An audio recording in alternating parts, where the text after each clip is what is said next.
শহর এবং গ্রামে খুবই বিদ্যুৎ বিভ্রান্তি হচ্ছে। বেশিরভাগ আমাদের যে বিদ্যুতের চাহিদা তার অর্ধেকই এই অটো চার্জের জন্য বিদ্যুৎ শেষ হয়ে যায়, যার কারণে আমরা বিদ্যুতের ভোগান্তির মধ্যে আছি।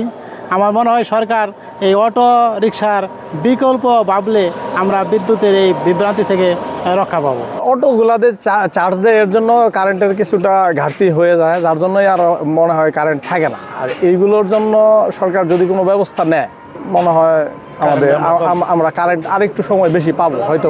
সরকারের এই দিকে আর কি একটু নজর দেওয়া দরকার। চার্জ দেওয়ার জন্য যে সারাদিন সারা রাত চার্জ যে সময় পাইতেছে যখন চার্জ দিতেছে ওইটা না, একটা নির্দিষ্ট টাইম থাকবে যে 2 ঘন্টা বা 4 ঘন্টা, এই 4 ঘন্টা অটোগুলো চার্জ দিবে, তাইলে একটু রাস্তায় জ্যামটাও কম থাকবে। 8 ঘন্টা সারা 1 ঘন্টাও কারেন্ট থাকে না। এর মধ্যে নতুন ব্যাটারি গুলো নষ্ট হয়ে যেতে থাকে। সন্ধ্যার টাইমে যে 8টা বাজে চার্জ বহাই, তাহলে মনে হয় সকাল 8টা বাজে খুলি দেয়। এটা কারেন্ট থাকুক আর না থাকুক 150 টাকা নিবই। আর বাসা বাড়িতে চার্জ দিলে মনে হয় 80 টাকা 90 টাকা এরকম চলে। মনে হয় 7-8 ঘন্টা চার্জ দিই।